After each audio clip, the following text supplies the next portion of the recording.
नमस्कार। स्वागत है आपका द न्यूज लॉन्चर पर। मैं हूं अशोक वानखेड़े, लेकर आया हूं खास खबर, एक विशेष कार्यक्रम।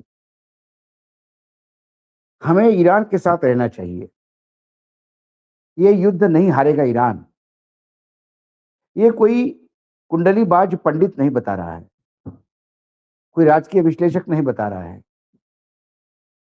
ये शब्द है भारत के पूर्व खुफिया एजेंसी रॉ के चीफ,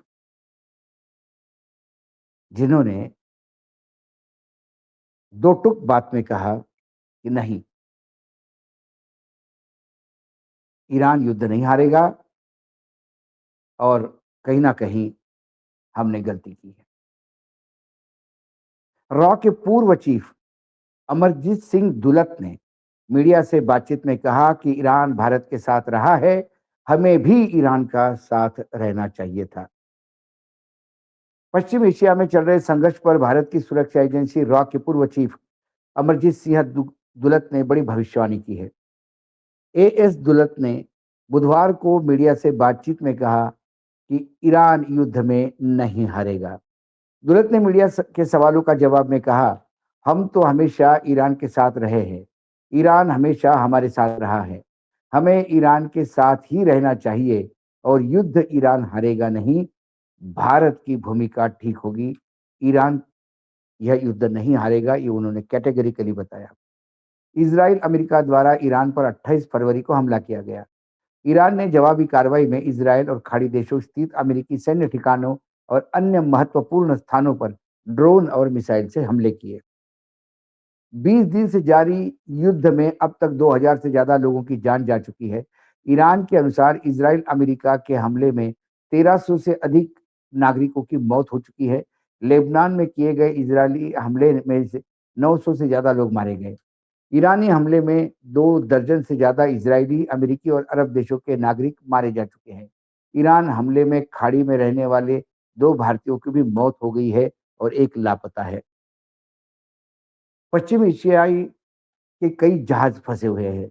अमेरिका, इजराइल, ईरान के युद्ध की वजह से पश्चिम एशियाई के भारत के झंडे वाले 22 जहाज फंसे हुए हैं। इन जहाजों पर 16.7 लाख टन कच्चा तेल, 3.2 लाख टन एलपीजी और लगभग 2 लाख टन एलएनजी लदी हुई है। पोत परिवहन मंत्रालय के विशेष सचिव राजेश कुमार सिन्हा ने मीडिया को बताया कि ये जहाज होर्मुज स्ट्रेट के रास्ते आगे जाने का इंतजार कर रहे हैं। राजेश कुमार सिंह के अनुसार युद्ध भड़कने के समय भारतीय झंडे वाले 28 जहाज वहां मौजूद थे। इनमें 24 जहाज होर्मुज के पश्चिमी किनारे पर, जबकि 4 जहाज पूर्व किनारे पर थे। उन्होंने बताया कि पिछले सप्ताह 2 किनारों से 2-2 जहाज सुरक्षित निकलने में सफल रहे और वहां भारत के झंडे वाले 22 जहाज पश्चिमी किनारे पर फंसे हुए हैं। उन पर सवार सभी 611 नागरिक सुरक्षित है। राकेश कुमार सिन्हा ने बताया कि फंसे जहाजों में 6 एलपीजी के टैंकर, कच्चे तेल के टैंकर जो मैंने बताया, एक रासायनिक उत्पादन वाहन, 3 कंटेनर जहाज और थोक मालवाहक जहाज भी शामिल है।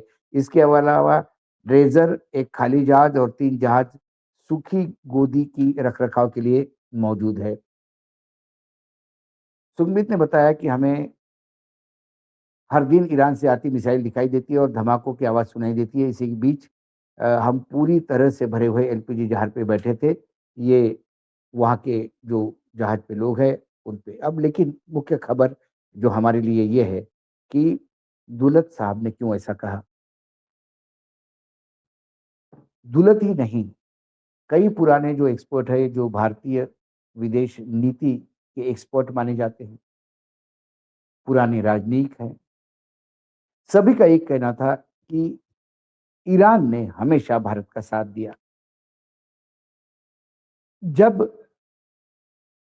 71-72 का युद्ध हुआ पाकिस्तान का, तब अमेरिका लगातार भारत पे प्रेशर बना रहा था और ईरान पाकिस्तान की मदद कर रहा था और रशिया भारत की मदद कर रहा था। लेकिन ये युद्ध अमेरिका प्रेशर के बाद भी बाकायदा इंदिरा गांधी जी के कुशल नेतृत्व में लड़ा गया और बांग्लादेश का जन्म हुआ, पाकिस्तान टूट गया। अमेरिका देखता रह गया। तब भी ईरान ने पाकिस्तान का साथ दिया था। लेकिन वहाँ रिजिम चेंज हो गई, वहाँ खोमेनी सर्वोच्च नेता बने और उसके बाद भारत से एक मैत्रीपूर्ण संबंध उन्होंने स्थापित किए।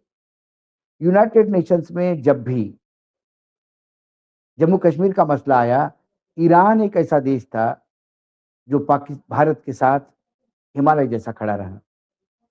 इज़राइल, अमेरिका ने भी कभी कश्मीर के मसले पर भारत का साथ नहीं दिया, लेकिन सारा साथ जो है वो हमें हमेशा ईरान ने दिया।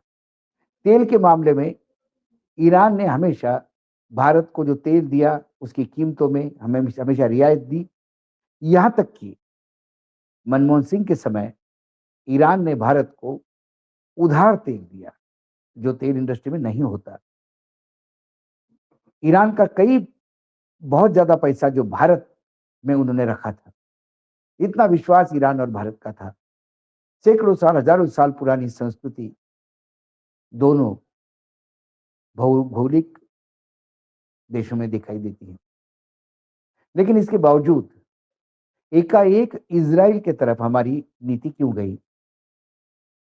अटल जी होते तक भी एनडीए की सरकार में भी हमेशा फिलिस्तीनी का हमेशा साथ दिया हमने, फिलिस्तीनियों का साथ दिया और हमेशा इज़राइल को आक्रांता कहा।